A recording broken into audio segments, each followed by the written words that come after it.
ਖਾਲਸਾ ਵਾਹਿਗੁਰੂ ਜੀ ਕੀ ਫਤਿਹ। ਵਾਹਿਗੁਰੂ ਜੀ ਇੱਕ ਓੰਕਾਰ ਸਤਨਾਮ ਕਰਤਾ ਪੁਰਖ ਨਿਰਭਉ ਨਿਰਵੈਰ ਅਕਾਲ ਮੂਰਤ ਅਜੂਨੀ ਸੈਭੰ ਗੁਰ ਪ੍ਰਸਾਦ। ਵਾਹਿਗੁਰੂ ਜੀ ਕਾ ਖਾਲਸਾ ਵਾਹਿਗੁਰੂ ਜੀ ਕੀ ਫਤਿਹ। ਗੁਰੂ ਪਿਆਰਿਓ, ਅਸੀਂ ਕੱਲ ਸੋਹਿਲਾ ਸਾਹਿਬ ਜੀ ਦਾ ਜੋ ਪਹਿਲਾ ਸ਼ਬਦ ਹੈ ਉਹਦੇ ਵਿਚਾਰ ਕੀਤੀ ਸੀ। ਅੱਜ ਦੂਸਰੇ ਸ਼ਬਦ ਦੀ ਵਿਚਾਰ ਕਰਨੀ ਹੈ। ਆਓ ਸਭ ਤੋਂ ਪਹਿਲਾਂ ਇਸ ਸ਼ਬਦ ਦਾ ਇੱਕ ਵਾਰੀ ਪਾਠ ਕਰ ਲਈਏ ਜੀ। ਰਾਗ ਆਸਾ ਮਹਿਲਾ ਪਹਿਲਾ, ਛੇ ਘਰ ਛੇ ਗੁਰ ਛੇ ਉਪਦੇਸ਼, ਗੁਰ ਗੁਰ ਏਕੋ ਵੇਸ਼ ਅਨੇਕ। ਬਾਬਾ ਜੈ ਘਰ ਕਰਤੇ ਕੀਰਤ ਹੋਏ, ਸੋ ਘਰ ਰਾਖ ਵਡਾਈ ਤੋਏ। ਰਹਾ ਵਿਸਵੇ ਚਸਿਆ ਘੜੀਆਂ ਪੈਰਾਂ, ਥਿੱਤੀ ਵਾਰੀ ਮਾਹੁਆ। ਸੂਰਜ ਏਕੋ ਰੁੱਤ ਅਨੇਕ, ਨਾਨਕ ਕਰਤੇ ਕੇ ਕੇਤੇ ਵੇ।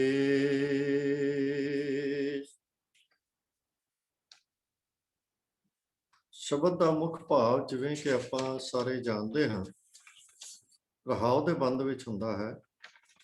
ਆਓ ਸਭ ਤੋਂ ਪਹਿਲਾਂ ਇਸੇ ਬੰਦ ਦੀ ਹੀ ਵਿਚਾਰ ਕਰੀਏ ਤਾਂ ਕਿ ਸਮਝ ਲਈਏ ਕਿ ਇਸ ਸ਼ਬਦ ਦੇ ਵਿੱਚ ਸਤਿਗੁਰੂ ਜੀ ਨੇ ਸਾਨੂੰ ਮੁੱਖ ਉਪਦੇਸ਼ ਕੀ ਦੇਣਾ ਹੈ। ਤੋ ਰਹਾਉ ਦਾ ਬੰਦ ਹੈ, ਬਾਬਾ ਜੈ ਘਰ ਕਰਤੇ ਕੀਰਤ ਹੋਏ, ਸੋ ਘਰ ਰਾਖ ਵਡਾਈ ਤੋਏ। ਤੋ ਬਾਬਾ ਸਤਿਗੁਰੂ ਜੀ ਸਾਨੂੰ ਐਡਰੈਸ ਕਰਕੇ ਕਹਿ ਰਹੇ ਹਨ ਕਿ ਹੇ ਭਾਈ, ਜੈ ਘਰ ਭਾਵ ਜਿਸ ਘਰ ਵਿੱਚ, ਆਪਾਂ ਇਹ ਕਹਿ ਲਈਏ ਕਿ ਜਿਸ ਸਤਸੰਗ ਘਰ ਦੇ ਵਿੱਚ ਕਰਤੇ ਕੀਰਤ ਹੋਏ। ਕਰਤੇ ਕੀਰਤ ਦਾ ਭਾਵ ਹੈ ਕਰਤਾਰ ਦੀ ਸਿਫਤ ਸਾਲਾ। ਤੋ ਜਿਸ ਸਤਸੰਗ ਘਰ ਦੇ ਵਿੱਚ, ਜਿਸ ਘਰ ਦੇ ਵਿੱਚ ਕਰਤਾਰ ਦੀ ਸਿਫਤ ਸਲਾਹ ਹੋ ਰਹੀ ਹੈ, ਕਰਤੇ ਦੀ ਕੀਰਤ ਹੋ ਰਹੀ ਹੈ, ਕੀਰਤ ਹੁੰਦੀ ਹੈ, ਸਤਿਗੁਰੂ ਕਹਿੰਦੇ ਹਨ ਕਿ ਸੋ ਘਰ ਰਾਖ।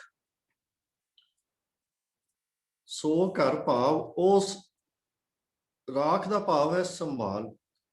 ਤਾਂ ਕਹਿਣ ਤੋਂ ਭਾਵ ਹੈ, ਸਤਿਗੁਰੂ ਕਹਿ ਰਹੇ ਹਨ ਕਿ ਉਸ ਘਰ ਨੂੰ ਸੰਭਾਲ ਕੇ ਰੱਖ। ਸੋ ਘਰ ਰਾਖ ਵਡਾਈ ਤੋਏ। ਤੋਏ ਭਾਵ ਤੇਰੀ, ਤੇ ਵਡਾਈ ਭਾਵ ਵਡਿਆਈ ਭਲਾਈ। ਭਾਵ ਤੇਰਾ ਭਲਾ ਤਾਂ ਹੀ ਹੋਏਗਾ ਜੇ ਤੂੰ ਉਸ ਸਤਸੰਗ ਘਰ ਜਿਸ ਦੇ ਵਿੱਚ ਕਰਤਾਰ ਦੀ ਸਿਫਤ ਸਲਾਹ ਹੁੰਦੀ ਹੈ, ਉਹਨੂੰ ਤੂੰ ਸਾਂਭ ਕੇ ਰੱਖ। ਐਸਾ ਕਰਨ ਦੇ ਨਾਲ ਜੋ ਤੇਰੀ ਭਲਾਈ ਹੈ, ਇਸੇ ਵਿੱਚ ਹੀ ਤੇਰੀ ਵਡਿਆਈ ਹੈ। ਸਤਿਗੁਰੂ ਜੀ ਨੇ ਜਿਹੜਾ ਪਹਿਲਾ ਸ਼ਬਦ ਸੀ ਉਹਦੇ ਵਿੱਚ ਸਾਨੂੰ ਪ੍ਰੇਰਨਾ ਕੀਤੀ ਸੀ ਕਿ ਸਾਡਾ ਜੀਵਨ ਬਿਲਕੁਲ ਸੀਮਤ ਹੈ। ਇਹਦੇ ਵਿੱਚ ਅਸੀਂ ਕੋਈ ਵਾਧਾ ਨਹੀਂ ਕਰ ਸਕਦੇ ਕਿਉਂਕਿ ਸਭ ਕੁਝ ਨੀਅਤ ਹੈ। ਉਹ ਸੰਬਤ ਵੀ ਨੀਅਤ ਹੈ, ਉਹ ਦਿਨ ਵੀ ਨੀਅਤ ਹੈ, ਸਮਾਂ ਨੀਅਤ ਹੈ ਜਦੋਂ ਸਾਡੀ ਇਹ ਜੀਵਨ ਲੀਲਾ ਸਮਾਪਤ ਹੋ ਜਾਣੀ। ਭਾਵ ਇਹ ਕਿ ਸਾਡੇ ਕੋਲ ਸਮਾਂ ਘੱਟ ਹੈ ਜਾਂ ਵੱਧ ਹੈ, ਪਰ ਹੈ ਉਹ ਸੀਮਿਤ ਹੀ। ਉਸਨੇ ਇੱਕ ਦਿਨ ਨੂੰ ਖਤਮ ਹੋ ਜਾਣਾ ਹੈ ਤੇ ਸਾਨੂੰ ਉਸ ਸਮੇਂ ਦਾ ਚੰਗੀ ਵਰਤੋਂ ਕਰਨੀ ਚਾਹੀਦੀ ਹੈ। ਔਰ ਚੰਗੀ ਵਰਤੋਂ ਹੈ ਉਸ ਅਕਾਲ ਪੁਰਖ ਦੇ ਨਾਲ ਜੁੜਨ ਦੀ, ਕਿਉਂਕਿ ਉਹਦੇ ਵਿੱਚ ਜੋ ਸਾਨੂੰ ਪਹਿਲੇ ਜੋ ਸ਼ਬਦ ਦੇ ਵਿੱਚ ਜੋ ਰਹਾਉ ਦੀ ਪੰਕਤੀ ਸੀ, ਉਹ ਸਤਿਗੁਰਾਂ ਨੇ ਉਹਦੇ ਵਿੱਚ ਬਖਸ਼ਿਸ਼ ਕੀਤੀ ਸੀ ਕਿ ਤੁਮ ਗਾਵੋ ਮੇਰੇ ਨਿਰਭਉ ਕਾ ਸੋਹਿਲਾ, ਹਉ ਵਾਰੀ ਜਿਤ ਸੋਹਿਲਾ ਸਦਾ ਸੁਖ ਹੋ। ਕਿ ਭਾਵ ਤੁਸੀਂ ਉਸ ਪ੍ਰਭੂ ਦੇ ਗੁਣ ਗਾਓ, ਪ੍ਰਭੂ ਦੇ ਸੋਹਲੇ ਗਾਓ, ਨਿਰਭਉ ਪ੍ਰਭੂ ਦੇ ਸੋਹਲੇ ਗਾਓ, ਕਿਉਂਕਿ ਇਹ ਸੋਹਲੇ ਗਾਉਣ ਦੇ ਨਾਲ ਹੀ, ਉਹਦੇ ਸਿਫਤ ਸਲਾਹ ਕਰਨ ਦੇ ਨਾਲ ਹੀ, ਉਹਦੇ ਗੁਣ ਗਾਉਣ ਦੇ ਨਾਲ, ਉਹਦੇ ਗੁਣਾਂ ਦੀ ਵਿਚਾਰ ਕਰਨ ਦੇ ਨਾਲ ਹੀ ਸਦਾ ਸੁਖ ਹੋਏ, ਭਾਵ ਸਦੀਵੀ ਸੁਖ ਦੀ ਪ੍ਰਾਪਤੀ ਹੋ ਸਕਦੀ। ਸੋ ਆਪਣੇ ਜੀਵਨ ਨੂੰ ਸਫਲ ਕਰਨ ਦਾ ਸਾਧਨ ਪਹਿਲੇ ਸ਼ਬਦ ਦੇ ਵਿੱਚ ਸਤਿਗੁਰਾਂ ਨੇ ਸਾਨੂੰ ਉਸ ਕਰਤੇ ਦੀ, ਨਿਰਭਉ ਕਰਤੇ ਦੀ ਉਸਤਤ ਕਰਨ ਦਾ, ਉਹਦੀ ਸਿਫਤ ਸਲਾਹ ਕਰਨ ਦਾ, ਉਹਦੇ ਗੁਣ ਗਾਉਣ ਦਾ ਇਹੀ ਇੱਕੋ ਇੱਕ ਸਾਧਨ ਸਾਨੂੰ ਸਤਿਗੁਰੂ ਜੀ ਨੇ ਦੱਸਿਆ ਸੀ ਕਿ ਇਹਦੇ ਵਿੱਚ ਜੁੜੋ ਤਾਂ ਹੀ ਜੀਵਨ ਸਫਲ ਹੋਏਗਾ, ਇਸ ਤੋਂ ਬਿਨਾਂ ਹੋਰ ਕੋਈ ਢੰਗ ਨਹੀਂ ਹੈ। ਹੁਣ ਇਹੀ ਉਪਦੇਸ਼ ਸਤਿਗੁਰੂ ਜੀ ਫਿਰ ਇਸ ਸ਼ਬਦ ਦੇ ਵਿੱਚ ਵੀ ਦ੍ਰਿੜ ਕਰਾ ਰਹੇ ਹਨ ਕਿ ਆਪਣੇ ਆਪ ਨੂੰ ਉਸ ਘਰ ਨਾਲ ਜੋੜ ਕੇ ਰੱਖ, ਸੋ ਘਰ ਰਾਖ, ਉਹਦੀ ਸੰਭਾਲ ਕਰ, ਆਪਣੇ ਆਪ ਨੂੰ ਉਹਦੇ ਨਾਲ ਜੋੜ ਕੇ ਰੱਖ। ਕਿਹੜਾ ਘਰ? ਜੈ ਘਰ ਕਰਤੇ ਕੀਰਤ ਹੋਏ, ਭਾਵ ਜਿਸ ਘਰ ਦੇ ਵਿੱਚ, ਜਿਸ ਉਹ ਸਤਸੰਗ ਦੇ ਸਥਾਨ ਦੇ ਵਿੱਚ ਪ੍ਰਭੂ ਦੇ ਗੁਣ ਗਾਏ ਜਾਂਦੇ ਹੋਣ, ਕਰਤੇ ਦੀ ਕੀਰਤ ਹੋਵੇ। ਹੁਣ ਇੱਥੇ ਘਰ ਦਾ ਅਰਥ ਜਿਹੜਾ ਅਸੀਂ ਆਮ ਦੁਨਿਆਵੀ ਤੌਰ ਦੇ ਉੱਤੇ ਵੀ ਜਦੋਂ ਲੈਂਦੇ ਹਾਂ ਤਾਂ ਇਹ ਕੋਈ ਇੱਟਾਂ ਪੱਥਰਾਂ ਦੇ ਘਰਾਂ ਤੋਂ ਹੀ ਮਤਲਬ ਨਹੀਂ ਹੁੰਦਾ। ਹਰ ਘਰ ਦੀ ਪਛਾਣ ਉਹਦੇ ਵਿੱਚ ਰਹਿਣ ਵਾਲਿਆਂ ਦੇ ਨਾਲ ਹੁੰਦੀ ਹੈ, ਤੇ ਜਿਸ ਘਰ ਦੇ ਵਿੱਚ ਪ੍ਰਭੂ ਨਾਲ ਜੁੜੀਆਂ ਹੋਈਆਂ ਰੂਹਾਂ ਹੋਣ, ਉਹੀ ਘਰ, ਉਹੀ ਸਤਸੰਗ ਘਰ ਮੁਬਾਰਕ ਹੈ, ਉਹੀ ਸੰਗਤ ਮੁਬਾਰਕ ਹੈ ਜਿਹੜੀ ਪ੍ਰਭੂ ਜੀ ਦੇ ਗੁਣ ਗਾਉਣ ਲਈ ਜੁੜੇ। ਤੋ ਸਤਿਗੁਰੂ ਕਹਿੰਦੇ ਹਨ ਕਿ ਜੈ ਘਰ ਕਰਤੇ ਕੀਰਤ ਹੋਏ, ਤੋ ਉਹ ਸੰਗਤ ਮੁਬਾਰਕ ਹੈ, ਤੇ ਉਸ ਸਤਸੰਗ ਘਰ ਜਿੱਥੇ ਉਹ ਸੰਗਤ ਜੁੜ ਰਹੀ ਹੈ, ਭਾਵ ਉਹ ਸਥਾਨ ਜਿੱਥੇ ਬੈਠ ਕੇ ਪ੍ਰਭੂ ਦੇ ਗੁਣ ਗਾਏ ਜਾਂਦੇ ਹਨ, ਉਹਦੀ ਸਿਫਤ ਸਲਾਹ ਹੁੰਦੀ ਹੈ, ਤੇਰੀ ਭਲਾਈ ਇਹਦੇ ਵਿੱਚ ਹੀ ਹੈ ਕਿ ਤੂੰ ਉਹਨੂੰ ਸੰਭਾਲ ਕੇ ਰੱਖ, ਭਾਵ ਉਹਦੇ ਨਾਲ ਜੁੜਿਆ ਰਹਿ, ਸੋ ਘਰ ਰਾਖ, ਕਿ ਤੂੰ ਉਹਦੇ ਨਾਲ ਹੀ ਜੁੜ ਜਾ, ਉਹਦੇ ਨਾਲ ਜੁੜਿਆ ਰਹਿ, ਤਾਂ ਹੀ ਤੇਰਾ ਭਲਾ ਹੈ ਇਹਦੇ ਵਿੱਚ।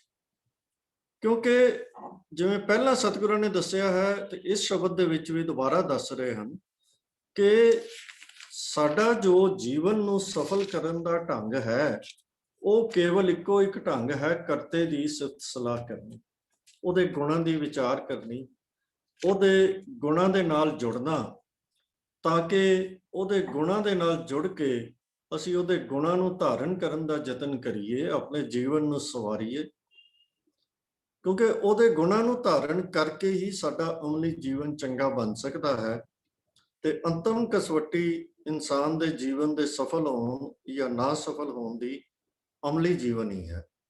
ਬਾਕੀ ਸਭ ਉਹਦੇ ਸਹਾਇਕ ਕਰਮ ਤਾਂ ਹੋ ਸਕਦੇ ਹਨ, ਪਰ ਅਮਲੀ ਜੀਵਨ ਜਿਹੜਾ ਹੈ ਉਹੀ ਕਸਵੱਟੀ ਹੈ ਕਿ ਸਾਡਾ ਜੀਵਨ ਸਫਲ ਹੈ, ਹੋਇਆ ਹੈ ਜਾਂ ਨਹੀਂ ਹੋਇਆ। ਤਾਂ ਸਤਿਗੁਰੂ ਪਹਿਲੇ ਬੰਦ ਦੇ ਵਿੱਚ ਫਰਮਾ ਰਹੇ ਹਨ, 6 ਘਰ 6 ਗੁਰ 6 ਉਪਦੇਸ਼, ਗੁਰ ਗੁਰ ਏਕੋ ਵੇਸ ਅਨੇਕ। 6 ਭਾਵ ਗਿਣਤੀ ਦੇ 6, ਘਰ ਦਾ ਅਰਥ ਹੈ ਇੱਥੇ ਸ਼ਾਸਤਰ, ਕਿਉਂਕਿ ਅਸੀਂ ਸਾਰੇ ਜਾਣਦੇ ਹਾਂ ਕਿ ਸਨਾਤਨ ਮਤ ਜਿਹਦਾ ਧੁਰਾ ਜੋ ਹੈ ਉਹ ਵੇਦ ਗਿਣੇ ਜਾਂਦੇ ਹਨ, ਉਹਨਾਂ ਨਾਲ ਜੁੜੇ ਹੋਏ ਵੇਦਾਂ ਦੀ ਪ੍ਰਭੂ ਸੱਤਾ ਨੂੰ ਮੰਨਣ ਵਾਸਤੇ, ਉਹਦੀ ਸਭ ਤੋਂ ਜਿਹੜੀ ਸੁਪਰੀਮੇਸੀ ਨੂੰ ਮੰਨਣ ਵਾਲੇ ਜਿਹੜੇ ਮਤ ਹਨ, ਜਿਨ੍ਹਾਂ ਨੂੰ ਸਨਾਤਨੀ ਆਸਤਕ ਮਤ ਕਿਹਾ ਜਾਂਦਾ ਹੈ, ਉਹ 6 ਹਨ, ਜਿਨ੍ਹਾਂ ਦਾ ਜ਼ਿਕਰ ਅੱਗੇ ਵੀ ਅਸੀਂ ਕਰ ਚੁੱਕੇ ਹਾਂ, ਨਿਆਏ, ਵੈਸ਼ੇਸ਼ਕ, ਸ਼ਾਂਖ ਤੇ ਜੋਗ, ਤੇ ਮੀਮਾਂਸਾ ਤੇ ਵੇਦਾਂਤ। ਤੇ ਇਹ ਜਿਹੜੇ 6 ਸ਼ਾਸਤਰ ਹਨ, ਇਹਨਾਂ ਦੇ ਅੱਗੇ ਸਤਿਗੁਰੂ ਜੀ ਕਹਿ ਰਹੇ ਹਨ ਕਿ 6 ਗੁਰ ਇਹਨਾਂ ਸ਼ਾਸਤਰਾਂ ਦੇ ਕਰਤਾ,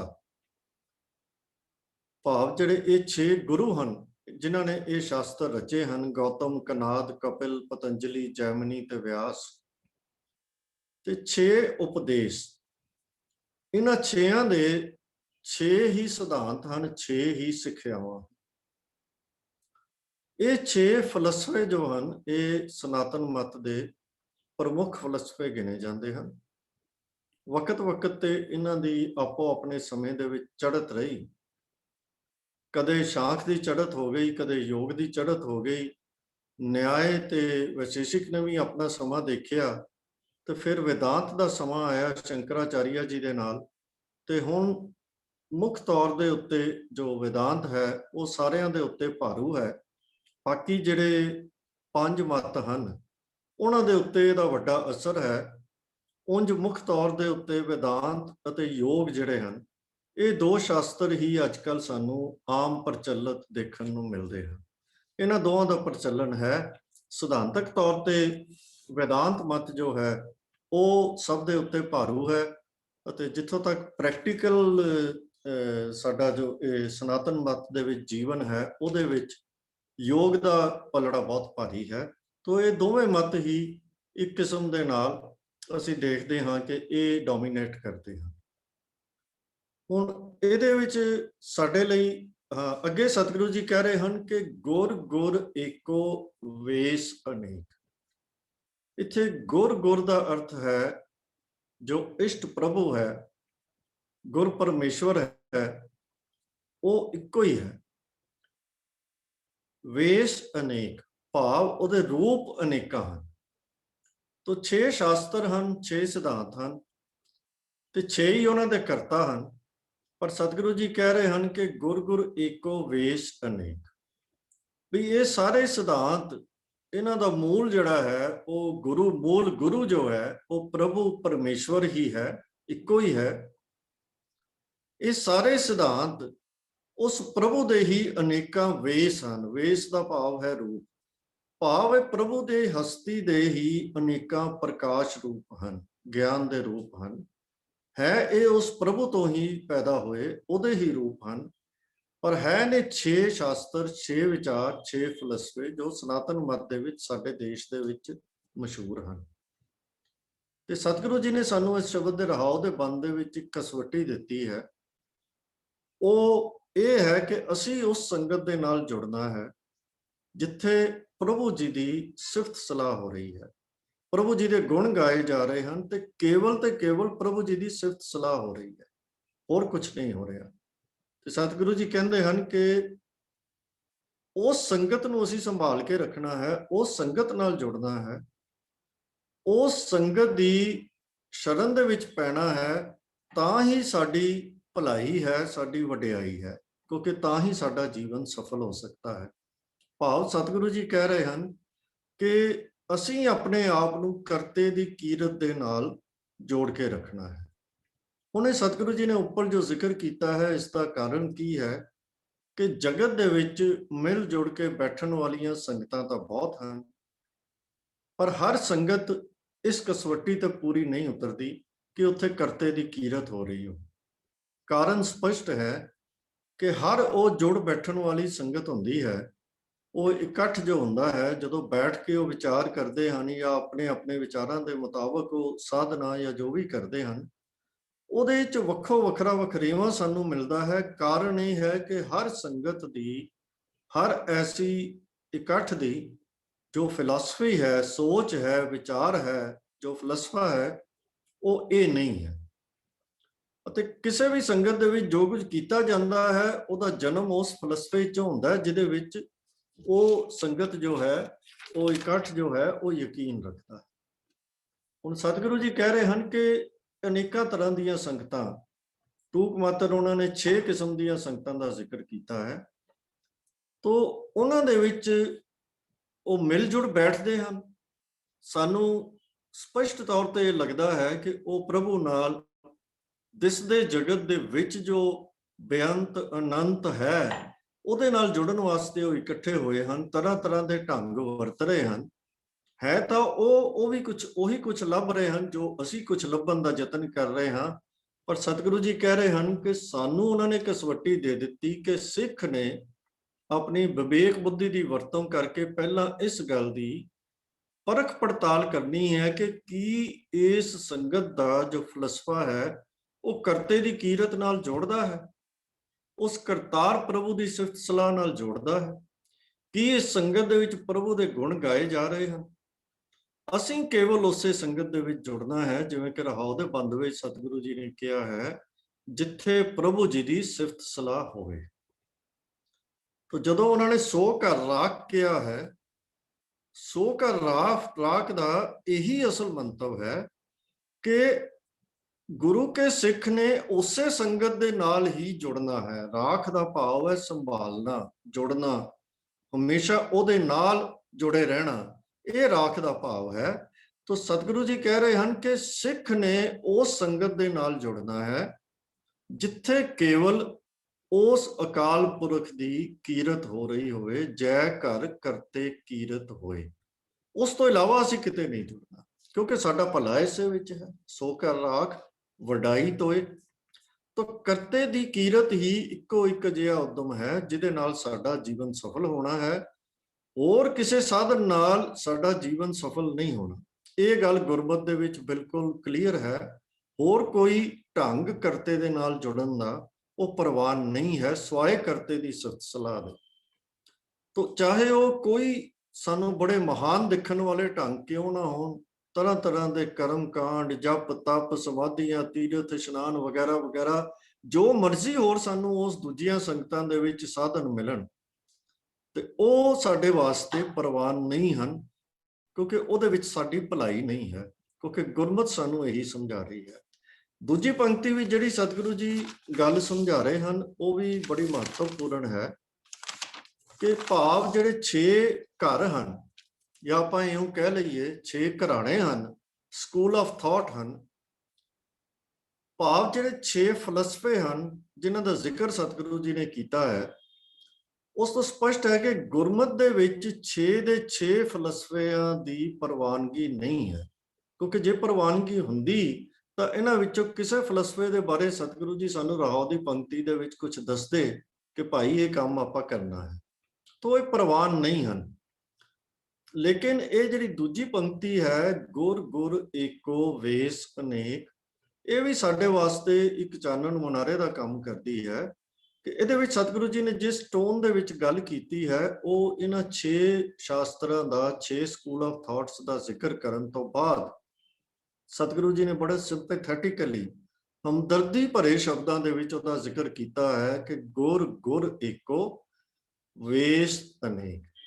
ਕਿ ਭਾਵ ਇਹ ਹੈ ਕਿ ਇਹਨਾਂ ਸਾਰਿਆਂ ਦਾ ਮੂਲ ਪ੍ਰਭੂ ਪਰਮੇਸ਼ਰ ਹੀ ਹੈ।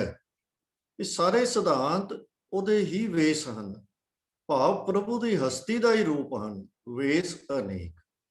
ਤਾਂ ਇਸ ਦਾ ਅਰਥ ਕੀ ਹੋਇਆ ਕਿ ਭਾਵੇਂ ਅਸੀਂ 6 ਦੇ 6 ਫਲਸਫਿਆਂ ਦੇ ਨਾਲ ਸਹਿਮਤ ਨਹੀਂ ਹਾਂ, ਪਰ ਸਾਨੂੰ ਇਹਨਾਂ ਦੇ ਨਾਲ ਹਮਦਰਦੀ ਦਾ ਹੀ ਵਤੀਰਾ ਰੱਖਣਾ, ਜਿਵੇਂ ਸਤਿਗੁਰੂ ਜੀ ਇੱਥੇ ਰੱਖ ਰਹੇ ਹਨ। ਇਹਨਾਂ ਦੇ ਵਾਸਤੇ ਸਾਨੂੰ ਘਿਰਣਾ ਦਾ, ਨਫ਼ਰਤ ਦਾ ਜਾਂ ਤਿਰਸਕਾਰ ਦਾ ਰਵੱਈਆ ਨਹੀਂ ਰੱਖਣਾ ਚਾਹੀਦਾ। ਕਾਰਨ ਬੜਾ ਸਪਸ਼ਟ ਹੈ ਕਿ ਇਹ ਸਾਰੇ ਫਲਸਫੇ ਅਸਲ ਦੇ ਵਿੱਚ ਕੁਝ ਵੀ ਨਹੀਂ ਹਨ, ਉਸ ਅਨੰਤ ਪ੍ਰਭੂ ਦੇ ਹੀ ਰੂਪ ਹਨ। ਸਾਰੇ ਹੀ ਉਹ ਪ੍ਰਭੂ ਦੀ ਕੁਦਰਤ ਵਿੱਚੋਂ ਉਹਦਾ ਜੋ ਜਗਤ ਵਰਤ ਰਿਹਾ ਹੈ, ਉਹਦਾ ਬਣਾਇਆ ਆਪਣਾ ਕੀਤਾ ਹੋਇਆ ਜਗਤ ਹੈ, ਉਹਦੇ ਵਿੱਚੋਂ ਉਸ ਅਨੰਤ ਦੀ ਕੋਈ ਰੌ, ਕੋਈ ਚਿਨਕ ਲੱਭਣ ਦੇ ਯਤਨ ਹੀ ਹਨ। ਸੋ ਸਾਨੂੰ ਇਹ ਨਹੀਂ ਇਹੀ ਮੰਨਣਾ ਚਾਹੀਦਾ ਹੈ ਕਿ ਇਹ ਸਾਰੇ ਉਸ ਪ੍ਰਭੂ ਦੀ ਜੋ ਖੇਲ ਬਣਾਇਆ ਹੋਇਆ ਹੈ, ਇਹ ਉਹਦਾ ਹੀ ਹਿੱਸਾ ਹਨ। ਤੇ ਸਾਨੂੰ ਜਿਵੇਂ ਪ੍ਰਭੂ ਦੀ ਰਚੀ ਕੁਦਰਤ ਦੇ ਬਾਰੇ ਜੋ ਸਾਡਾ ਰਵੱਈਆ ਹੁੰਦਾ ਹੈ, ਪ੍ਰਭੂ ਦੇ ਰਚੇ ਹੋਏ ਅਨੇਕਾਂ ਕਿਸਮ ਦੇ ਮਨੁੱਖਾਂ ਬਾਰੇ ਜੋ ਰਵੱਈਆ ਹੁੰਦਾ ਹੈ, ਉਹੀ ਰਵੱਈਆ ਅਸੀਂ ਇਹਨਾਂ 6 ਸਕੂਲਸ ਦੇ ਬਾਰੇ ਵੀ ਰੱਖਣਾ ਹੈ ਕਿ ਇਹ ਵੀ ਉਸੇ ਤਰ੍ਹਾਂ ਹੀ ਹਨ। ਇਹਨਾਂ ਦੇ ਵਾਸਤੇ ਦਵੈਸ਼ ਜਾਂ ਨਫ਼ਰਤ ਦੀ ਭਾਵਨਾ ਅਸੀਂ ਨਹੀਂ ਰੱਖਣੀ, ਹਮਦਰਦੀ ਭਰਿਆ ਵਤੀਰਾ ਰੱਖਣਾ, ਜਿਵੇਂ ਸਤਿਗੁਰੂ ਜੀ ਨੇ ਦੂਜੀ ਪੰਕਤੀ ਦੇ ਵਿੱਚ ਰੱਖਿਆ ਹੈ, ਗੁਰ ਗੁਰ ਏਕੋ ਵੇਸ ਅਨੇਕ। ਭਾਵ ਇਹ ਉਸੇ ਅਕਾਲ ਪੁਰਖ ਦੀ ਹੀ ਖੇਡ ਹਨ, ਉਹਦਾ ਹੀ ਰੂਪ ਹਨ, ਉਹਦੇ ਵੱਲੋਂ ਹੀ ਪ੍ਰੇਰਨਾ ਦੇ ਨਾਲ ਚੱਲ ਰਹੇ ਹਨ। ਉਹਨੂੰ ਲੱਭਣ ਦੇ ਯਤਨ ਅਸੀਂ ਕਹਿ ਸਕਦੇ ਹਾਂ, ਉਸ ਅਨੰਤ ਦੇ ਨਾਲ ਜੁੜਨ ਦੇ ਯਤਨ ਹੀ ਕੀਤੇ ਜਾ ਰਹੇ ਹਨ। ਹਾਂ, ਇਹ ਵੱਖਰੀ ਗੱਲ ਹੈ ਕਿ ਉਹ ਜਿਨ੍ਹਾਂ ਢੰਗਾਂ ਦੇ ਨਾਲ ਇਹ ਯਤਨ ਕਰ ਰਹੇ ਹਨ ਉਹ ਸਾਨੂੰ ਪ੍ਰਵਾਨ ਨਹੀਂ ਹਨ, ਉਹ ਫਲਸਫੇ ਸਾਨੂੰ ਪ੍ਰਵਾਨ ਨਹੀਂ ਹਨ। ਤਾਂ ਅਸੀਂ ਆਪਣਾ ਜੋ ਪਹਿਰਾ ਹੈ ਉਹ ਰਹਾਉ ਦੇ ਬੰਦ ਦੀ ਜਿਹੜੀ ਦੂਜੀ ਪੰਕਤੀ ਹੈ, ਸੋ ਘਰ ਰਾਖ ਵਡਾਈ ਤੋਏ, ਅਸੀਂ ਉਸ ਸੰਗਤ ਦੇ ਵਾਸਤੇ ਜਿੱਥੇ ਕਰਤੇ ਦੀ ਕੀਰਤ ਹੋ ਰਹੀ ਹੈ, ਉਸ ਸੰਗਤ ਨਾਲ ਜੁੜਨ ਤੇ ਪੂਰਾ ਪਹਿਰਾ ਰੱਖਣਾ ਹੈ, ਕਿਉਂਕਿ ਸਾਡੀ ਭਲਾਈ ਉਸ ਦੇ ਵਿੱਚ ਹੈ। ਸੌਰੀ। ਅੱਜ ਕੱਲ੍ਹ ਸਾਨੂੰ ਇਹ ਜਿਹੜੀ ਵਿਵੇਕ ਬੁੱਧੀ ਸਤਿਗੁਰੂ ਜੀ ਇੱਥੇ ਜ਼ਿਕਰ ਕਰ ਰਹੇ ਹਨ, ਉਹਦੀ ਵਰਤੋਂ, ਉਹਦੀ ਲੋੜ, ਉਹਦੀ ਹੋਰ ਵੀ ਜ਼ਿਆਦਾ ਹੋ ਗਈ ਹੈ, ਕਿਉਂਕਿ ਅੱਜ ਸਾਡੇ ਸਮਾਜ ਵਿੱਚ ਸਨਾਤਨੀ ਮਤਾਂ ਦੀ ਬਹੁਤ ਚੜ੍ਹ ਮਚੀ ਹੋਈ ਹੈ। ਖਾਸ ਕਰਕੇ ਯੋਗ ਤੇ ਵਿਦਾਂਤ, ਇਹਨਾਂ ਦੋਵਾਂ ਮਤਾਂ ਦੀ ਬਹੁਤ ਚੜ੍ਹਤ ਹੈ, ਔਰ ਇਹਨਾਂ ਮਤਾਂ ਦੇ ਕਈ ਕਿਸਮ ਦੇ ਹੋਰ ਵਿਚਾਰਾਂ ਦੇ ਨਾਲ ਮਿਲਾ ਕੇ, ਮਿਲਗੋਬੇ ਬਣਾ ਕੇ ਇਹਨਾਂ ਮਤਾਂ ਨੂੰ ਸਮਝਾਇਆ ਜਾ ਰਿਹਾ ਹੈ, ਲੋਕਾਂ ਵਿੱਚ ਪ੍ਰਚਾਰਿਆ ਜਾ ਰਿਹਾ ਹੈ। ਇੱਥੋਂ ਤੱਕ ਕਿ ਸਾਡੇ ਗੁਰਦੁਆਰਿਆਂ ਵਿੱਚ ਵੀ ਬਹੁਤ ਵਾਰ ਐਸਾ ਹੁੰਦਾ ਹੈ ਕਿ ਜਦੋਂ ਅਸੀਂ ਗੁਰਦੁਆਰਿਆਂ ਵਿੱਚ ਹੋ ਰਹੀ ਵਿਚਾਰ ਨੂੰ ਵੀ ਸੁਣਦੇ ਹਾਂ ਤੇ ਵਿੱਚੋਂ ਕਦੇ ਸਾਨੂੰ ਯੋਗ ਮਤ ਦੀ ਝਲਕ ਦਿਸਣੀ ਸ਼ੁਰੂ ਹੋ ਜਾਂਦੀ ਹੈ, ਵਿਦਾਂਤ ਮਤ ਦੀ ਝਲਕ ਦਿਸਣੀ ਸ਼ੁਰੂ ਹੋ ਜਾਂਦੀ ਹੈ। ਔਰ ਯੋਗ ਮਤ ਤਾਂ ਆਪਾਂ ਇਹ ਕਹਿ ਲਈਏ ਕਿ ਆਫੀਸ਼ੀਅਲੀ ਉਹਦਾ ਪ੍ਰਚਾਰ ਹੀ ਕਈ ਗੁਰਦੁਆਰਿਆਂ ਦੇ ਵਿੱਚ ਸ਼ੁਰੂ ਹੋ ਗਿਆ ਹੈ, ਅਤੇ ਕਈ ਜਿਹੜੇ ਹਨ ਉਹ ਤੇ ਆਪਾਂ ਇਹ ਕਹਿ ਲਈਏ ਕਿ ਯੋਗ ਤੇ ਸਿੱਖੀ ਦਾ ਮਿਲਗੋਬਾ ਬਣ ਕੇ, ਸੈਕਟ ਹੀ ਬਣ ਕੇ ਸਾਡੇ ਸਾਹਮਣੇ ਆ ਗਏ ਹਨ। ਬੜੇ ਸਾਰੇ ਸਿੱਖੀ ਸਰੂਪ ਵਾਲੇ ਵਿਦਵਾਨ ਵੀ ਇਹਨਾਂ ਸਿਧਾਂਤਾਂ ਨੂੰ ਸਿੱਖੀ ਦੇ ਵਿੱਚ ਮਿਲਗੋਬਾ ਕਰ ਰਹੇ ਹਨ। ਕੋਈ ਸਿੱਖੀ ਨੂੰ ਨਾਥ ਮਤ ਤੋਂ ਪੈਦਾ ਹੋਇਆ ਦੱਸ ਰਿਹਾ ਹੈ, ਕੋਈ ਵਿਦਾਂਤ ਦੇ ਨਾਲ ਇਹਦਾ ਲਿੰਕ ਦੱਸ ਰਿਹਾ ਹੈ, ਕੋਈ ਵਿਸ਼ਿਸ਼ਟ ਅਦਵੈਤ ਦੇ ਨਾਲ ਦੱਸ ਰਿਹਾ ਹੈ। ਕਹਿਣ ਤੋਂ ਭਾਵ ਇਹ ਹੈ ਕਿ ਅੱਜ ਬੜੀ ਇੱਕ ਭੰਬਲ ਭੂਸੇ ਵਾਲੀ ਸਥਿਤੀ ਬਣਾਉਣ ਦੇ ਯਤਨ ਹੋ ਰਹੇ ਹਨ, ਪਰ ਸਤਿਗੁਰੂ ਜੀ ਨੇ ਜਿਹੜਾ ਇੱਥੇ ਸਾਨੂੰ ਕਸਵੱਟੀ ਦੇ ਦਿੱਤੀ ਹੈ, ਜਾਂ ਇਉਂ ਕਹਿ ਲਈਏ ਕਿ ਦੋ ਕਸਵੱਟੀਆਂ ਦੇ ਦਿੱਤੀਆਂ ਹਨ, ਕਿ ਬਈ ਸਭ ਤੋਂ ਪਹਿਲੀ ਕਸਵੱਟੀ ਹੈ ਕਰਤੇ ਦੀ ਕੀਰਤ ਦੀ, ਕਿ ਜਦੋਂ ਤੱਕ ਕਰਤਾਰ ਦੇ ਗੁਣ ਗਾਉਣ ਦੀ ਗੱਲ ਹੈ, ਉਦੋਂ ਤੱਕ ਆਪਾਂ ਇਹਨੂੰ ਗੁਰਮਤਿ ਦੇ ਅਨੁਕੂਲ ਮੰਨਣਾ ਹੈ। ਜਦੋਂ ਕਰਤੇ ਦੇ ਗੁਣ ਗਾਉਣ ਤੋਂ ਇਲਾਵਾ ਹੋਰ ਚੀਜ਼ਾਂ ਵੱਲ ਸਾਨੂੰ ਪ੍ਰੇਰਨਾ ਦਿੱਤੀ ਜਾਣ ਲੱਗ ਜਾਏ, ਤੇ ਸਾਨੂੰ ਆਪਣੀ ਵਿਵੇਕ ਬੁੱਧੀ ਦੀ ਵਰਤੋਂ ਕਰਕੇ ਤੇ ਸਾਨੂੰ ਸੁਚੇਤ ਹੋ ਜਾਣਾ ਚਾਹੀਦਾ ਹੈ ਕਿ ਇਹ ਜੋ ਸਾਨੂੰ ਦਿੱਤਾ ਜਾ ਰਿਹਾ ਹੈ, ਜੋ ਸਾਨੂੰ ਪਿਲਾਇਆ ਜਾ ਰਿਹਾ ਹੈ, ਖਵਾਇਆ ਜਾ ਰਿਹਾ ਹੈ, ਉਹ ਗੁਰੂ ਦੀ ਸਿੱਖਿਆ ਦੇ ਅਨੁਕੂਲ ਨਹੀਂ ਹੈ। ਇਹ ਸਤਿਗੁਰੂ ਜੀ ਕਹਿ ਰਹੇ ਹਨ ਕਿ ਜਿੱਥੇ ਕਰਤੇ ਦੀ ਕੀਰਤ ਹੈ, ਜਿਸ ਸਤਸੰਗ ਘਰ ਦੇ ਵਿੱਚ ਕਰਤੇ ਦੀ ਕੀਰਤ ਹੈ, ਉੱਥੇ ਹੀ ਅਸੀਂ ਜੁੜਨਾ ਹੈ। ਸੋ ਘਰ ਰਾਖ ਵਡਾਈ ਤੋਏ। ਹੋਰ ਥਾਂ ਤੇ ਵੀ ਸਤਿਗੁਰੂ ਜੀ ਨੇ ਇਹ ਕਸਵੱਟੀ ਸਾਨੂੰ ਦੱਸੀ ਹੈ, ਟੂਕ ਮਾਤਰ ਆਪਾਂ ਯਾਦ ਕਰ ਲਈਏ ਕਿ ਊਹਾਂ ਜਪੀਐ ਕੇਵਲ ਨਾਮ, ਸਾਧੂ ਸੰਗਤ ਪਾਰ ਕਰਨ। ਤੋ ਭਾਵ ਉਹ ਸੰਗਤ ਜਿੱਥੇ ਕੇਵਲ ਨਾਮ ਜਪਿਆ ਜਾ ਰਿਹਾ ਹੈ, ਨਾਮ ਦੀ ਵਿਚਾਰ ਹੋ ਰਹੀ ਹੈ, ਕਰਤੇ ਦੇ ਗੁਣਾਂ ਦੀ ਵਿਚਾਰ ਹੋ ਰਹੀ ਹੈ, ਉਸ ਦੀ ਉਸਤਤ ਹੋ ਰਹੀ ਹੈ, ਉਸ ਨੂੰ ਯਾਦ ਕਰਕੇ ਵਿਸਮਾਦ ਦੇ ਵਿੱਚ ਆਇਆ ਜਾ ਰਿਹਾ ਹੈ, ਇਸ ਤੋਂ ਇਲਾਵਾ ਹੋਰ ਕਿਸੇ ਸੰਗਤ ਨਾਲ ਵੀ ਅਸੀਂ ਨਹੀਂ ਜੁੜਨਾ, ਕਿਉਂਕਿ ਅਜਿਹੀ ਸੰਗਤ ਦੇ ਵਿੱਚ ਨਾ ਜਪ, ਨਾ ਤਪ, ਨਾ ਸਮਾਧੀਆਂ, ਨਾ ਮੰਤਰ ਜਾਪ, ਨਾ ਤਰਾਟਕ, ਨਾ ਹੋਰ ਕਿਸੇ ਸਾਧਨ ਦੀ ਕੋਈ ਥਾਂ ਹੈ। ਸਾਧਨ ਇੱਕੋ ਹੀ ਗੁਰਮਤਿ ਦੇ ਵਿੱਚ ਪ੍ਰਵਾਨ ਹੈ, ਉਹ ਹੈ ਜੈ ਘਰ ਕਰਤੇ ਕੀਰਤ ਹੋਏ। ਤਾਂ ਸਿਰਫ ਜਿਹੜਾ ਕਰਤੇ ਦੀ ਕੀਰਤ ਵਾਲਾ ਸਤਸੰਗ ਹੈ, ਉਹਦੇ ਵਿੱਚ ਅਸੀਂ ਜੁੜਨਾ ਹੈ। ਉਸ ਤੋਂ ਇਲਾਵਾ ਸਾਡੇ ਵਾਸਤੇ ਸਾਡਾ ਭਲਾ ਹੋਰ ਕਿਸੇ ਥਾਂ ਤੇ ਜੁੜਨ ਨਾਲ ਨਹੀਂ ਹੈ। ਤਾਂ ਸਤਿਗੁਰੂ ਅੱਗੇ ਫਰਮਾ ਰਹੇ ਹਨ ਆਖਰੀ ਬੰਦ ਦੇ ਵਿੱਚ, ਵਿਸਵੇ ਚਸਿਆ ਘੜੀਆਂ ਪਹਿਰਾਂ, ਥਿੱਤੀ ਵਾਰੀ ਮਾਹ ਹੋ।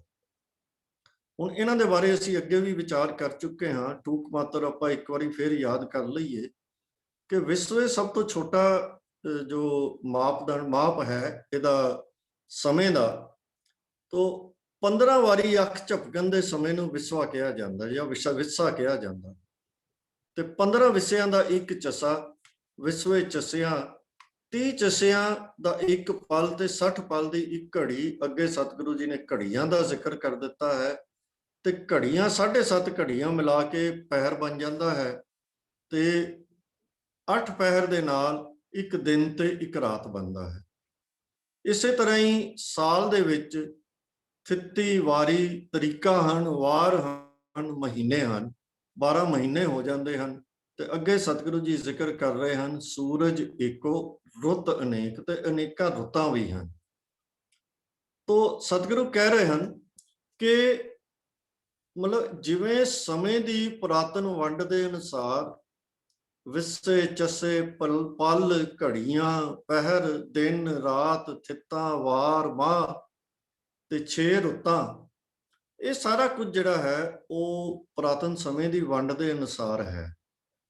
ਪਰ ਸੂਰਜ ਇੱਕੋ ਰੁੱਤ ਅਨੇਕ, ਇਹਨਾਂ ਸਾਰਿਆਂ ਦਾ ਮੂਲ ਇੱਕੋ ਹੀ ਹੈ ਜੀ।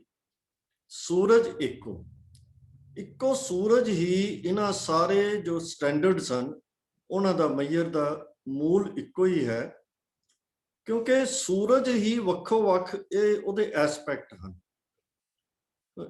ਉਹਦੇ ਐਸਪੈਕਟ ਦੇ ਮੁਤਾਬਕ ਹੀ ਇਹ ਸਾਰੇ ਸਟੈਂਡਰਡ ਜਿਹੜੇ ਹਨ, ਸਮੇਂ ਦੇ ਮੈਜ਼ਰਸ ਹਨ, ਉਹ ਸਾਡੇ ਸਾਹਮਣੇ ਆਉਂਦੇ ਹਨ। ਹੁਣ ਸਤਿਗੁਰੂ ਜੀ ਕਹਿੰਦੇ ਹਨ ਕਿ ਜਿਸ ਤਰ੍ਹਾਂ ਸੂਰਜ ਦੇ ਹੀ ਕਈ ਕਿਸਮ ਦੇ ਰੂਪ ਇਹ ਸਾਡੇ ਸਾਹਮਣੇ ਆ ਜਾਂਦੇ ਹਨ, ਇਸੇ ਤਰ੍ਹਾਂ ਹੀ ਸਤਿਗੁਰੂ ਕਹਿੰਦੇ ਹਨ ਕਿ ਨਾਨਕ ਕਰਤੇ ਕੇ ਕੀਤੇ ਵੇਸ।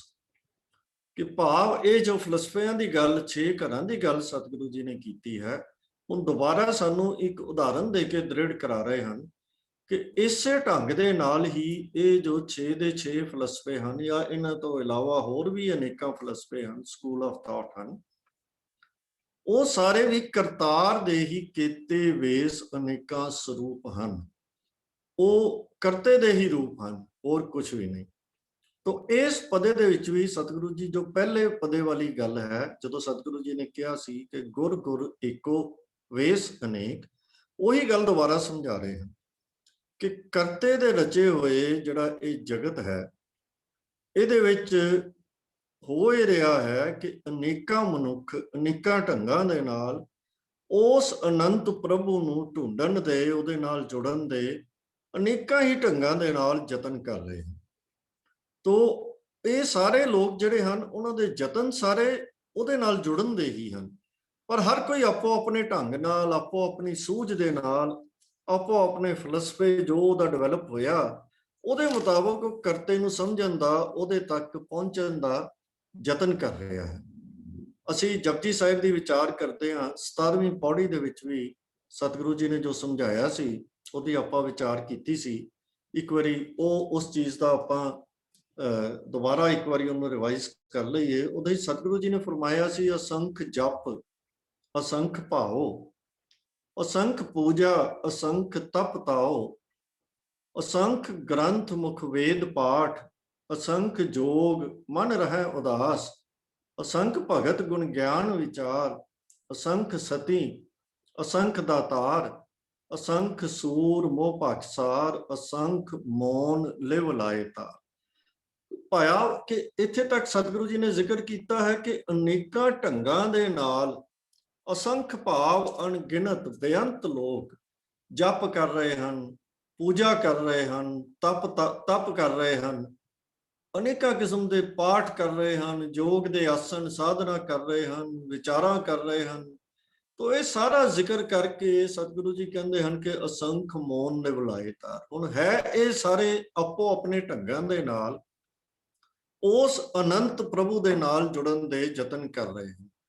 ਭਾਵੇਂ ਉਹ ਪ੍ਰਭੂ ਦੀ ਹੋਂਦ ਤੋਂ ਵੀ ਕਈ ਮੁਨਕਰ ਹੋਣਗੇ, ਪਰ ਉਹ ਫੇਰ ਵੀ ਇਸ ਜਗਤ ਦੀ ਤਹਿ ਦੇ ਵਿੱਚ ਕਿਸੇ ਨਾ ਕਿਸੇ ਅਨੰਤ ਨੂੰ, ਬੇਅੰਤ ਨੂੰ ਲੱਭਣ ਦੀ ਕੋਸ਼ਿਸ਼ ਕਰ ਰਹੇ ਹਨ। ਉਹਨੂੰ ਕਿਸੇ ਨਾਮ ਦੇ ਨਾਲ ਪੁਕਾਰ ਰਹੇ ਹੋਣ, ਕਿਸੇ ਫਲਸਫੇ ਦੇ ਨਾਲ ਪੁਕਾਰ ਰਹੇ ਹੋਣ, ਪਰ ਅਖੀਰਲੀਆਂ ਜਿਹੜੀਆਂ 4 ਤੁਕਾਂ ਹਨ, ਕੁਦਰਤ ਕਵਣ ਕਹਾ ਵਿਚਾਰ, ਵਾਰਿਆ ਨਾ ਜਾਵਾਂ ਏਕ ਵਾਰ, ਜੋ ਤੁਧ ਭਾਵੈ ਸਾਈ ਭਲੀ ਕਾਰ, ਤੂੰ ਸਦਾ ਸਲਾਮਤ ਨਿਰੰਕਾਰ। ਕਿ ਸਾਡਾ ਸਿਧਾਂਤ ਇਹਦੇ ਵਿੱਚ ਸਤਿਗੁਰੂ ਜੀ ਨੇ ਸਾਨੂੰ ਡਿਸਕ੍ਰਾਈਬ ਕਰ ਦਿੱਤਾ ਕਿ ਅਸੀਂ ਅਨੇਕਾਂ ਢੰਗਾਂ ਦੇ ਨਾਲ ਉਸ ਪ੍ਰਭੂ ਦਾ, ਬੇਅੰਤ ਪ੍ਰਭੂ ਦਾ ਅੰਤ ਨਹੀਂ ਪਾ ਸਕਦੇ, ਤੇ ਅਸੀਂ ਉਹਦੀ ਵਿਚਾਰ ਵੀ ਸੰਪੂਰਨ ਨਹੀਂ ਕਰ ਸਕਦੇ। ਸਾਡੇ ਵਾਸਤੇ ਕੀ ਬਣਦਾ ਹੈ, ਵਾਰਿਆ ਨਾ ਜਾਵਾਂ ਏਕ ਵਾਰ, ਕਿ ਹੇ ਪ੍ਰਭੂ ਮੇਰੇ 'ਚ ਤਾਂ ਇੰਨੀ ਵੀ ਸ਼ਕਤੀ, ਇੰਨੀ ਵੀ ਸਮਰੱਥਾ ਨਹੀਂ ਕਿ ਮੈਂ ਤੇਰੇ ਤੇ ਇੱਕ ਵਾਰ ਵੀ ਵਾਰਿਆ ਜਾ ਸਕਾਂ।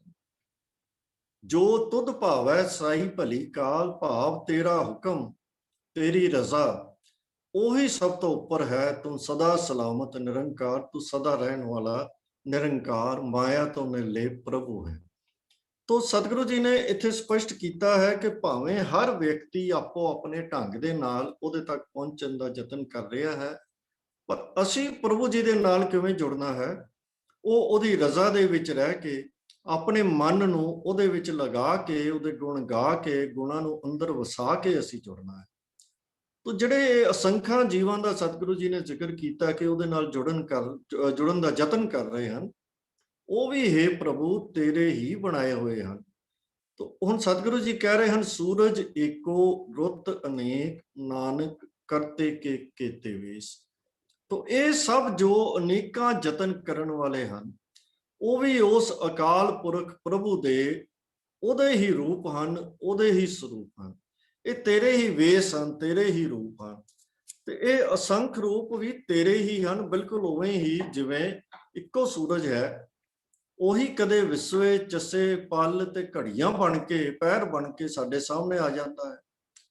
ਕਦੀ ਥਿੱਤਾਂ ਤੇ ਵਾਰਾਂ ਦੇ ਰੂਪ ਦੇ ਵਿੱਚ ਸਾਡੇ ਸਾਹਮਣੇ ਆ ਜਾਂਦਾ ਹੈ, ਕਦੀ ਮਹੀਨੇ ਸਾਲ ਬਣ ਕੇ ਸਾਡੇ ਸਾਹਮਣੇ ਖੜਾ ਹੋ ਜਾਂਦਾ ਹੈ, ਕਦੇ ਅਨੇਕਾਂ ਰੁੱਤਾਂ ਦੇ ਮੌਸਮਾਂ ਦੇ ਰੂਪ ਵਿੱਚ ਉਹਦੇ ਵਿੱਚ ਅਨੇਕਾਂ ਮੌਸਮ ਆ ਜਾਂਦੇ ਹਨ, ਧੁੱਪ ਅਨੇਕਾਂ ਕਿਸਮ ਦੇ ਧੁੱਪਾਂ ਆ ਜਾਂਦੀਆਂ ਹਨ, ਮੀਂਹ ਆ ਜਾਂਦੇ ਹਨ, ਹਨੇਰੀਆਂ, ਸਰਦੀਆਂ, ਬਰਫ਼, ਗਰਮੀਆਂ, ਭਾਵ ਅਨੇਕਾਂ ਰੂਪ। ਸੂਰਜ ਇੱਕੋ ਹੈ, ਲੇਕਿਨ ਉਹਦੇ ਰੂਪ ਬੇਅੰਤ ਹਨ ਸਾਡੇ ਸਾਹਮਣੇ। ਪੂਰੀ ਸ੍ਰਿਸ਼ਟੀ ਦੇ ਵਿੱਚ, ਪੂਰੇ ਜਗਤ ਦੇ ਵਿੱਚ ਜਦੋਂ ਰੁੱਤਾਂ ਬਦਲਦੀਆਂ ਹਨ, ਵੱਖੋ-ਵੱਖ ਕਿਸਮ ਦੀ ਬਨਸਪਤੀ ਸਾਡੇ ਸਾਹਮਣੇ ਆ ਜਾਂਦੀ ਹੈ, ਵੱਖੋ-ਵੱਖ ਕਿਸਮ ਦੇ ਜੀਵ ਜੰਤ ਪੈਦਾ ਹੋ ਜਾਂਦੇ ਹਨ, ਕੁਦਰਤ ਦਾ ਜਲਵਾ ਹਰ ਵਾਰੀ ਨਵਾਂ ਆ ਜਾਂਦਾ ਹੈ। ਤੋ ਇਸ ਤਰ੍ਹਾਂ ਜਗਤ ਦੇ ਵਿੱਚ ਜੋ ਕੁਝ ਵਾਪਰ ਰਿਹਾ ਹੈ, ਉਹ ਇਹ ਰੁੱਤਾਂ ਦੇ ਸਮੇਂ ਦੇ ਹਿਸਾਬ ਦੇ ਨਾਲ ਉਹ ਸੂਰਜ ਹੀ ਆਪਣੇ ਆਪ ਨੂੰ, ਆਪਣੀ ਸ਼ਕਤੀ ਨੂੰ, ਆਪਣੇ ਬਲ ਨੂੰ ਸਾਡੇ ਸਾਹਮਣੇ ਪ੍ਰਗਟ ਕਰ ਰਿਹਾ ਹੁੰਦਾ ਹੈ। ਤੇ ਸਤਿਗੁਰੂ ਜੀ ਕਹਿੰਦੇ ਹਨ, ਇਸੇ ਤਰ੍ਹਾਂ ਹੀ ਜਗਤ ਦੇ ਵਿੱਚ ਵੀ ਜੋ ਕੁਝ ਵਾਪਰ ਰਿਹਾ ਹੈ, ਉਹਦੀ ਤਹਿ ਦੇ ਵਿੱਚ ਕਰਤਾਰ ਪ੍ਰਭੂ, ਕਰਤੇ ਕੇ ਕੀਤੇ ਵੇਸ ਹਨ, ਉਹਦਾ ਹੀ ਤੇਜ ਕੰਮ ਕਰ ਰਿਹਾ ਹੈ। ਹਰ ਵਿਚਾਰ, ਹਰ ਫਲਸਫਾ ਜੋ ਹੈ ਉਸ ਤੱਕ ਪਹੁੰਚਣ ਦਾ ਹੀ ਇੱਕ ਯਤਨ ਹੈ, ਉਹਦੇ ਵਿੱਚ ਵੀ ਉਹ ਆਪ ਹੀ ਵਰਤ ਰਿਹਾ ਹੈ। ਪਰ ਸਤਿਗੁਰੂ ਜੀ ਕਹਿੰਦੇ ਹਨ ਕਿ ਬਈ ਅਸੀਂ ਇਸ ਗੱਲ ਦੇ ਵਿੱਚੋਂ ਸੁਚੇਤ ਰਹਿਣਾ ਹੈ ਕਿ ਜਿੱਥੋਂ ਤੱਕ ਗੁਰਮਤਿ ਦਾ ਨਿਯਮ ਹੈ, ਗੁਰਮਤਿ ਦਾ ਸਿਧਾਂਤ ਹੈ ਕਿ ਜਿਸ ਜਗ੍ਹਾ ਦੇ ਉੱਤੇ, ਜਿਸ ਸਥਾਨ ਦੇ ਵਿੱਚ, ਜਿਸ ਘਰ ਘਰਾਣੇ ਸੰਗਤ ਦੇ ਵਿੱਚ ਕਰਤੇ ਕੀਰਤ ਹੋਏ, ਉਸੇ ਦੇ ਨਾਲ ਹੀ ਅਸੀਂ ਜੁੜ ਕੇ ਰਹਿਣਾ ਹੈ। ਤੋ ਜਦੋਂ ਵੀ ਅਸੀਂ ਕਿਸੇ ਹੋਰ ਸਾਨੂੰ ਮੌਕਾ ਮਿਲਦਾ ਹੈ ਜਾਂ ਅਸੀਂ ਕਿਸੇ ਤਰ੍ਹਾਂ ਉੱਥੇ ਪਹੁੰਚ ਜਾਂਦੇ ਹਾਂ, ਤੇ ਸਾਨੂੰ ਸਤਿਗੁਰੂ ਜੀ ਨੇ ਕਸਵੱਟੀ ਦੇ ਦਿੱਤੀ ਹੈ ਕਿ ਉੱਥੇ ਜੋ ਕੁਝ ਕੀਤਾ ਜਾ ਰਿਹਾ ਹੈ, ਕੀ ਉਹ ਕਰਤੇ ਦੀ ਕੀਰਤ ਹੈ ਜਾਂ ਉਸ ਤੋਂ ਇਲਾਵਾ ਕੁਝ ਹੋ ਰਿਹਾ ਹੈ। ਜੇ ਉਸ ਤੋਂ ਇਲਾਵਾ ਕੁਝ ਹੋ ਰਿਹਾ ਹੈ ਤਾਂ ਫਿਰ ਸਪਸ਼ਟ ਹੈ ਕਿ ਇਹ ਸਾਡੇ ਗੁਰਮਤਿ ਦੇ ਸਿਧਾਂਤਾਂ ਦੇ ਮੁਤਾਬਕ ਨਹੀਂ ਹੈ, ਇਹ ਗੁਰੂ ਨਾਨਕ ਦੀ ਸਿੱਖਿਆ ਦੇ ਮੁਤਾਬਕ ਨਹੀਂ ਹੈ। ਉੱਥੇ ਸਾਨੂੰ ਆਪਣੀ ਵਿਵੇਕ ਬੁੱਧੀ ਦੀ ਵਰਤੋਂ ਕਰਕੇ ਉੱਥੇ ਉਸ ਹਿਸਾਬ ਨਾਲ ਹੀ ਸਾਨੂੰ ਜੁੜਨਾ ਚਾਹੀਦਾ ਹੈ। ਜੁੜਨਾ ਅਸੀਂ ਕਿੱਥੇ ਹੈ? ਸੋ ਘਰ ਰਾਖ ਵਡਾਈ ਤੋਏ। ਸਤਿਗੁਰੂ ਕਹਿੰਦੇ ਹਨ ਕਿ ਤੇਰਾ ਭਲਾ ਇਸੇ ਵਿੱਚ ਹੈ। ਜਦੋਂ ਤੂੰ ਅਜਿਹੀ ਸੰਗਤ, ਅਜਿਹੇ ਸਤਸੰਗ ਘਰ ਨੂੰ, ਅਜਿਹੇ ਸਥਾਨ ਨੂੰ ਆਪਣੇ ਨਾਲ ਜੋੜ ਕੇ ਰੱਖੇਗਾ, ਤੂੰ ਉਹਦੇ ਨਾਲ ਜੁੜ ਕੇ ਰਹੇਗਾ, ਤਾਂ ਹੀ ਤੇਰਾ ਭਲਾ ਹੈ। ਇੰਨੀਆਂ ਵਿਚਾਰਾਂ ਹੀ ਪ੍ਰਵਾਨ ਕਰਨੀਆਂ ਜੀ। ਹੋਈਆਂ ਭੁੱਲਾਂ ਚੁੱਕਾਂ ਦੀ ਖਿਮਾ ਕਰਨੀ ਜੀ। ਵਾਹਿਗੁਰੂ ਜੀ ਕਾ ਖਾਲਸਾ, ਵਾਹਿਗੁਰੂ ਜੀ ਕੀ